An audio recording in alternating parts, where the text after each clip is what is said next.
केशवराव भोसले नाट्यगृहाच्या खाजगीकरण आणि बाह्य व्यवस्थापनाच्या निर्णयामुळे रंगकर्मींनी आंदोलन सुरू केलं होतं। याबाबत लोकप्रतिनिधी, महापालिका प्रशासन यांच्याशी सातत्यानं चर्चा सुरू होती।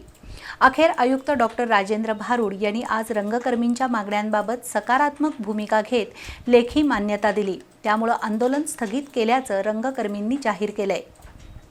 केशवराव भोसले नाट्यगृहाचा वार्षिक खर्च आणि मिळणारं उत्पन्न यात मोठी तफावत असल्यानं महापालिकेनं नाट्यगृहाच्या व्यवस्थापनाचं आउटसोर्सिंग करण्याचा निर्णय घेतला होता। त्याला रंगकर्मींनी कडाडून विरोध करून आंदोलन सुरू केलं होतं।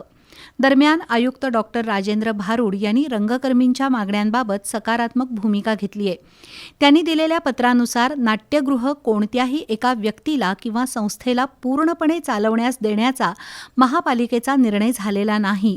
फक्त दैनंदिन व्यवस्थापनासाठी पारदर्शक निविदा प्रक्रिया राबवण्यात येईल। कार्यक्रमांचे दर, निविदेचा मसुदा याबाबत महापालिका प्रशासन, महापौर आणि संबंधित पदाधिकाऱ्यांसोबत चर्चा करून रंगकर्मींच्या सूचनांनुसार निर्णय घेण्यात येईल।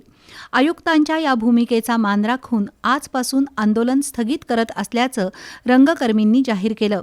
या पत्रकावर आनंद काळे, किरणसिंह चव्हाण, प्रसाद जमदग्नी, सुनील घोरपडे, रोहन घोरपडे यांच्या सह्या आहेत।